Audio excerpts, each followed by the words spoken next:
Hello tout le monde, bienvenue sur ma chaîne, ça fait très longtemps que je n'ai pas fait de vidéo. Je reviens avec une vidéo d'astrologie car j'ai un abonné qui m'a demandé de faire son thème astral, donc on va le faire ensemble. Adil est né le 29 avril 2004 à 15h45 à Villeneuve-Saint-Georges. Il est favorable de connaître l'heure de naissance pour connaître plus en détail son thème astral.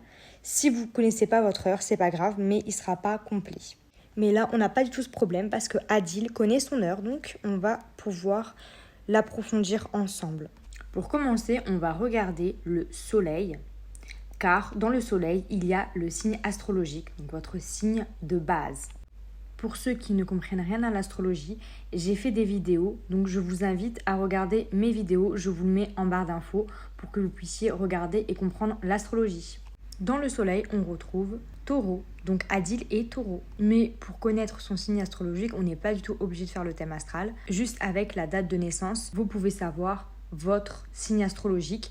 Par exemple, les Taureaux, donc c'est du 21 avril jusqu'au 20 mai. Le Taureau. Donc le Taureau, c'est un signe de terre. C'est un signe qui représente la force, la stabilité, la sécurité et le romantisme. Il aime les belles choses et les bonnes choses. C'est un épicurien. Ensuite, il est très têtu. Et son but, trouver la sérénité, se sentir en sécurité et prendre du bon temps. C'est un taureau du premier décan. Donc ça aussi, c'est une question de date. Premier décan, 21 avril au 1er mai. Deuxième décan, du 2 mai au 11 mai. Et le troisième décan, du 12 mai au 20 mai. Donc les décans changent au niveau de la personnalité du taureau. Premier décan, doué et un bon sens et une bonne analyse qui permet d'accroître ses ressources matérielles. Voilà, c'était un petit résumé des taureaux, parce que bien évidemment, il n'y a pas ça à prendre en compte. Il y a le thème astral tout en entier qui est très important. Maintenant, on va passer aux maisons et je vais vous expliquer brièvement ce que c'est une maison pour que vous ne soyez pas trop perdus. Donc, il comporte 12 maisons, comme les signes astrologiques. Donc, chaque signe astrologique a leur maison. Mais dans le thème astral, c'est mélangé, c'est normal parce que c'est votre carte de naissance. Elle représente chacune un domaine de vie, le lieu en gros, la planète, donc ça va être la question quoi, et les maisons, ça va être la question où. Et Adil a le soleil dans la maison 9. Et la maison du soleil est assez importante dans votre thème astral parce que le soleil prend beaucoup de place par rapport aux autres. Je vous mettrai aussi un schéma pour expliquer un petit peu comment ça fonctionne, la globalité, si vous n'avez pas bien compris, et aussi pour simplifier votre compréhension. La maison 9 représente les voyages, les cultures, la différence, et aussi la position des conseils, des guides, des enseignements, d'ouverture d'esprit, de la quête du monde de la vie. Donc voilà, en gros, c'est quelqu'un qui est ouvert d'esprit, qui aime voyager donc physiquement comme mentalement, puisqu'on n'est pas forcément obligé de voyager physiquement. Donc qui est curieux de d'autres cultures. On va passer à mon ascendant. Alors déjà, qu'est-ce que c'est un ascendant ? Ça fait partie de ma personnalité, à quoi je m'identifie le plus, ce que je pense être et les qualités que j'utilise pour évoluer dans le monde. En fait, c'est la manière d'affronter la vie, ma technique d'aller de l'avant, mais ce n'est pas toujours ce que je suis profondément. Et aussi, c'est comment les autres me perçoivent d'un premier abord. Maintenant qu'on a saisi ce que c'était un ascendant, on va voir l'ascendant de Adil. Donc Adil est ascendant vierge. Donc sa manière d'avancer dans la vie, c'est en cultivant le calme, la méthode, l'organisation et la structure. Tu recherches constamment à t'améliorer et améliorer ton environnement. Tu es réservé et tu accordes difficilement ta confiance. Tu observes énormément ce qui t'entoure avant de te dévoiler. Tu analyses tout, même tes émotions, ce que tu recherches, trop souvent contrôlé, et tu es de nature anxieuse. On va s'attaquer à la planète Lune. Déjà, à quoi elle correspond ? Donc, c'est nos besoins pour nous sentir bien. En fait, c'est une partie de nous qui est très ancrée, notre fonctionnement naturel, notre confort, les émotions aussi. Cette planète, elle est vraiment importante Elle est la pièce maîtresse de notre personnalité, donc c'est pour ça qu'elle est aussi importante que ça. Adil a la lune en vierge. Donc ça donne quoi? Pudique et rapidement stressé, il donne l'impression aux autres d'être bien organisé, serviable et assez modeste. Ses besoins pour se sentir bien, d'être utile au quotidien, programmer des choses pour mieux s'adapter, avoir des explications pour apaiser ses incessantes questions intérieures, soigner son alimentation, avoir du temps pour bien faire les choses, prendre soin de sa santé et s'améliorer, avoir le sentiment qu'il évolue. Donc la lune est en maison 12. Donc déjà, la maison 12, on va un petit peu voir ce que ça signifie. Ça représente la spiritualité, le lâcher-prise, l'invisible, l'abandon de l'ego.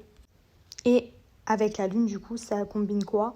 Ça combine qu'il y a une grande sensibilité, de réceptivité, besoin de beaucoup de sécurité émotionnelle, d'attachement affectif, car il y a une peur d'abandon, beaucoup d'imagination, d'intuition et de créativité, et qui est aussi branché plus facilement sur son inconscient comme sur l'inconscient collectif, et il arrive à ressentir plus facilement en fait, les vibrations qui l'entourent.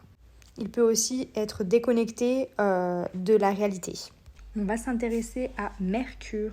Alors la planète Mercure, donc, c'est une planète de communication, d'intelligence, c'est ta manière de penser et de parler et aussi d'apprendre vers ce qui nous intéresse. Mercure est en bélier, donc ça donne quoi? Un mental vif et impulsif. Les décisions vont être rapides, il ne va pas tourner autour du pot, mais parfois il va manquer de tact et de patience. Il peut parler comme ça vient, sans réfléchir, voilà, sans tact, sans filtre, voilà, il va être très, très spontané en fait, parce que voilà, si vous connaissez un petit peu les signes astrologiques, le bélier est quelqu'un qui fonce et il réfléchit après. Donc on va retrouver ça dans le Mercure, et vu que le Mercure, du coup, c'est l'intelligence, la façon de s'exprimer, et aussi il a une bonne position pour la créativité, vu qu'il est dynamique et impulsif. Du coup, pour faire de la nouveauté, les challenges, les défis, vu qu'il réfléchit vite, il voit vite les choses, il voit vite les nouveautés qui se font, donc il va vite faire les choses. Une capacité visionnaire qui permet en fait d'être en avance avant tout le monde. C'est pour ça que mental vif, donc vous voyez rapidement les choses, vous êtes capable d'innover assez rapidement. Enfin voilà, vous n'êtes pas quelqu'un, vous n'êtes pas endormi. C'est ça que je veux dire par rapport, par exemple, comme le signe taureau, il est un peu plus lent que le signe bélier, il est un peu plus rapide. Mercure, maison 8. Alors déjà, que signifie la maison 8? Elle est représentée sur des crises existentielles, de transformation ou d'évolution, de l'occulte, du secret, de la profondeur. C'est une maison assez complexe. Et en Mercure, ça donne quoi? Donc en fait, c'est une position assez très forte et intense psychologiquement. En fait, il y a beaucoup de profondeur, une soif de compréhension autant que soi que les autres, une grande capacité de concentration qui donne une forme d'empathie naturelle. Vénus, la planète de l'amour, votre manière d'aimer, ce que vous aimez, les plaisirs, les désirs, la capacité d'artistique aussi, la manière de gérer l'argent aussi également. Et du coup, Adil a Vénus en Gémeaux, donc ce que ça donne. C'est quelqu'un de sociable, une ouverture vers les autres. Il a un côté fleur bleue, est une nature amoureux. Il va s'éveiller dans les échanges, dans les conversations, dans les débats. C'est une Vénus un petit peu flirt, les jeux, les mots, l'humour, le charme. C'est quelqu'un de très sensible et il va être attiré par des personnes avec qui il peut avoir un échange stimulant, des conversations intéressantes, vives, et s'éloigner un petit peu de la routine. Vénus en maison 10. Alors déjà, qu'est-ce que c'est la maison 10? Donc c'est l'accomplissement social, la réussite, un petit peu le travail, etc. Donc qu'est-ce que ça va apporter dans la Vénus?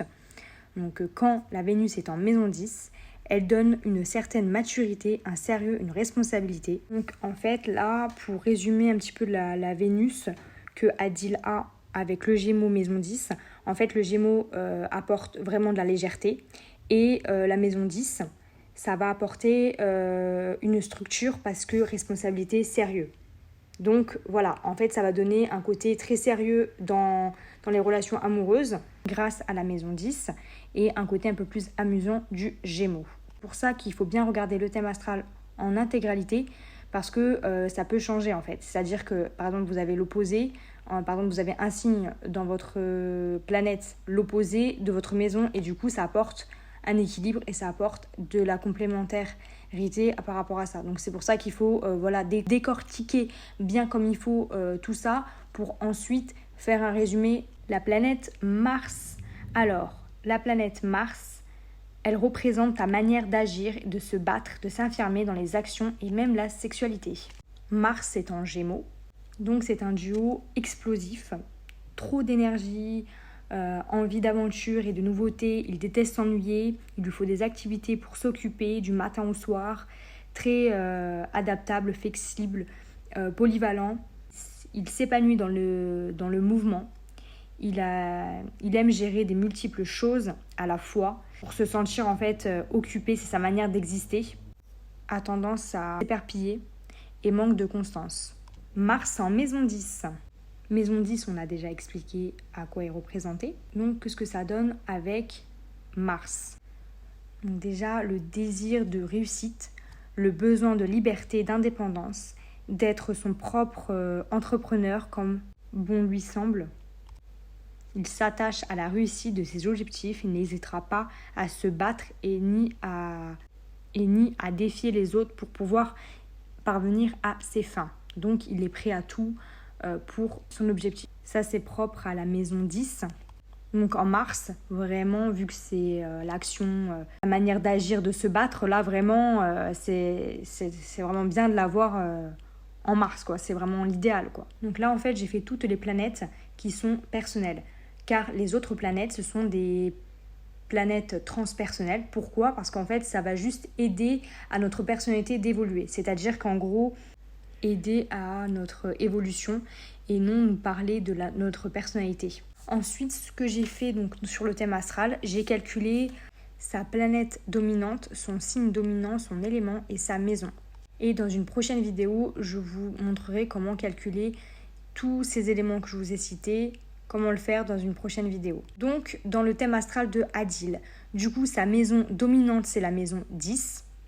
Je vous le rappelle, donc la maison représente l'accomplissement social et la réussite, le travail. Donc, sa planète dominante, donc c'est le soleil, donc ça appuie bien sur sa personnalité, donc taureau. Donc son élément dominant, donc c'est la terre. Donc pour le rappeler, donc l'élément de la terre, en fait, les signes c'est taureau, vierge et capricorne. Les caractéristiques de l'élément de la terre, donc c'est des personnes, ils vivent dans l'instant présent, ils aiment les choses simples et s'investissent toujours à fond dans ce qu'ils font. Pratiques et orientés dans leur objectif, ils aiment les résultats concrets et préfèrent l'action plutôt que la parole.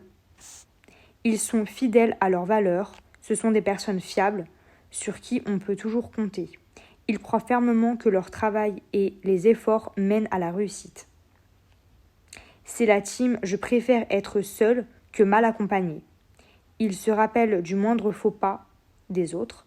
Très observateurs, ils remarquent souvent des petits détails que les autres ne voient pas. Et enfin, le signe dominant, c'est Gémeaux, parce que là, c'est un peu logique, il a beaucoup de Gémeaux en lui, mais ça n'est pas pour dire autant que c'est un Gémeaux, pas du tout, rien à voir, parce que son signe solaire est Taureau. Mais il a beaucoup de Gémeaux en lui, c'est ça que ça veut dire, donc il y a beaucoup quand même, la personnalité du Gémeaux est quand même assez présente en lui. Donc on le rappelle, le Gémeaux est quelqu'un de un peu éparpillé, un peu partout, mais vu que l'élément de la terre et qu'il a des signes de terre comme le taureau et le vierge dans son thème astral, ça va tempérer ce côté du Gémeaux un peu foufou, un peu partout, touche à tout, mais il a quand même ce côté-là, mais du coup c'est quand même équilibré. Et aussi j'ai oublié de vous parler des modes mutables, cardinales et fixes que les signes ont. Et du coup, donc, le dominant, parce qu'il y a aussi un dominant pour celui-là, donc ça va être le signe mutable. Donc je vais définir ce que c'est. Alors, je me sens à l'étroit dans ce que je crée. J'ai besoin d'aller vers des nouvelles horizons pour créer des choses nouvelles. Mon évolution m'oblige à concevoir des nouvelles idées. Alors, ça rejoint dans ce qu'on a vu un petit peu dans le thème astral. C'est la fin de cette vidéo. Donc là, on a vu le principal. On a bien analysé le thème astral. Donc il y aura une deuxième partie pour un peu plus pousser le thème astral, parce que là on n'a pas tout vu évidemment parce que c'est très complexe, mais déjà c'est déjà pas mal, on a bien vu les choses. Si tu n'es pas abonné, n'hésite pas à t'abonner. À plus!